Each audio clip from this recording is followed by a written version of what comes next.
Chapitre 12. En ce temps-là, un jour de sabbat, Jésus vint à passer à travers les champs de blé. Ses disciples eurent faim et ils se mirent à arracher des épis et à les manger. Voyant cela, les pharisiens lui dirent : « Voilà que tes disciples font ce qu'il n'est pas permis de faire le jour du sabbat. » Mais il leur dit : « N'avez-vous pas lu ce que fit David quand il eut faim, lui et ceux qui l'accompagnaient ? Il entra dans la maison de Dieu et ils mangèrent les pains de l'offrande. Or ni lui ni les autres n'avaient le droit d'en manger, mais seulement les prêtres. Ou bien encore, n'avez-vous pas lu dans la loi que le jour du sabbat, les prêtres dans le temple manquent au repos du sabbat sans commettre de faute ? Or, je vous le dis, il y a ici plus grand que le temple. Si vous aviez compris ce que signifie « Je veux la miséricorde, non le sacrifice », vous n'auriez pas condamné ceux qui n'ont pas commis de faute.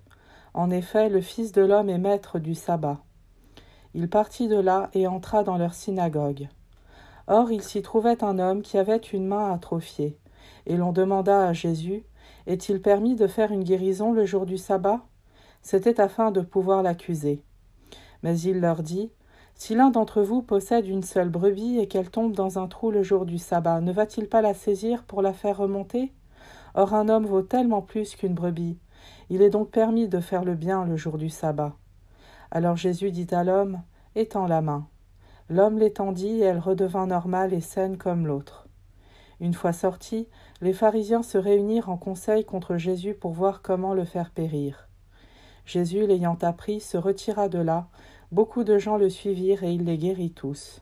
Mais il leur défendit vivement de parler de lui. Ainsi devait s'accomplir la parole prononcée par le prophète Isaïe : « Voici mon serviteur que j'ai choisi, mon bien-aimé en qui je trouve mon bonheur. Je ferai reposer sur lui mon esprit, aux nations il fera connaître le jugement.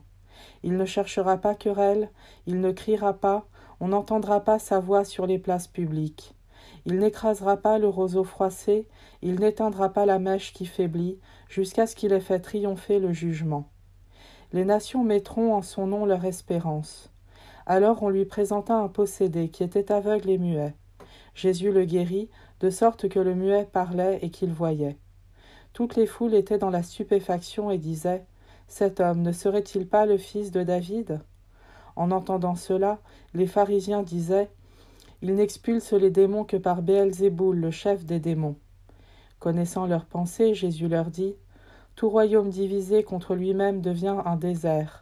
Toute ville ou maison divisée contre elle-même sera incapable de tenir. Si Satan expulse Satan, c'est donc qu'il est divisé contre lui-même. Comment son royaume tiendra-t-il ? Et si c'est par Béelzéboul que moi j'expulse les démons, vos disciples par qui les expulsent-ils ? C'est pourquoi ils seront eux-mêmes vos juges. Mais si c'est par l'Esprit de Dieu que moi j'expulse les démons, c'est donc que le règne de Dieu est venu jusqu'à vous. Ou encore, comment quelqu'un peut-il entrer dans la maison de l'homme fort et piller ses biens, sans avoir d'abord ligoté cet homme fort ? Alors seulement il pillera sa maison. Celui qui n'est pas avec moi est contre moi, celui qui ne rassemble pas avec moi disperse. C'est pourquoi je vous le dis, tout péché, tout blasphème sera pardonné aux hommes, mais le blasphème contre l'Esprit ne sera pas pardonné.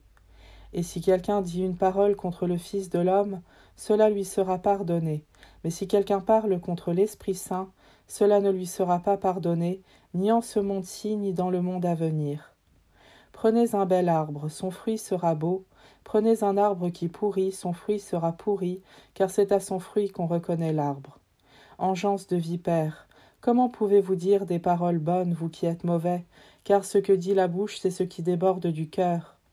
L'homme bon de son trésor qui est bon tire de bonnes choses.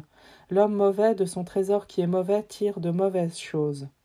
Je vous le dis, toute parole creuse que prononceront les hommes, ils devront en rendre compte au jour du jugement. D'après tes paroles, en effet, tu seras reconnu juste, d'après tes paroles, tu seras condamné.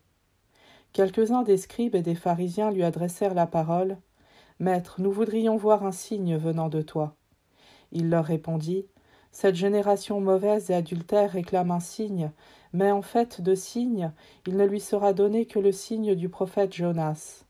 En effet, comme Jonas est resté dans le ventre du monstre marin 3 jours et 3 nuits, le Fils de l'homme restera de même au cœur de la terre 3 jours et 3 nuits. Lors du jugement, les habitants de Ninive se lèveront en même temps que cette génération, et ils la condamneront. En effet, ils se sont convertis en réponse à la proclamation faite par Jonas, et il y a ici bien plus que Jonas. Lors du jugement, la reine de Saba se dressera en même temps que cette génération, et elle la condamnera. En effet, elle est venue des extrémités de la terre pour écouter la sagesse de Salomon, et il y a ici bien plus que Salomon. Quand l'esprit impur est sorti de l'homme, il parcourt des lieux arides en cherchant où se reposer, et il ne trouve pas. Alors il se dit, « Je vais retourner dans ma maison d'où je suis sorti. » En arrivant, il la trouve inoccupée, balayée et bien rangée. Alors il s'en va. Il prend avec lui 7 autres esprits encore plus mauvais que lui. Ils y entrent et s'y installent. Ainsi l'état de cet homme-là est pire à la fin qu'au début. Voilà ce qui arrivera à cette génération mauvaise. Comme Jésus parlait encore aux foules, voici que sa mère et ses frères se tenaient au dehors cherchant à lui parler. Quelqu'un lui dit, « Ta mère et tes frères sont là, dehors, qui cherchent à te parler. » Jésus lui répondit, « Qui est ma mère et qui sont mes frères ?» Puis, étendant la main vers ses disciples, il dit, « Voici ma mère et mes frères, car celui qui fait la volonté de mon Père qui est aux cieux, celui-là est pour moi un frère, une sœur, une mère. »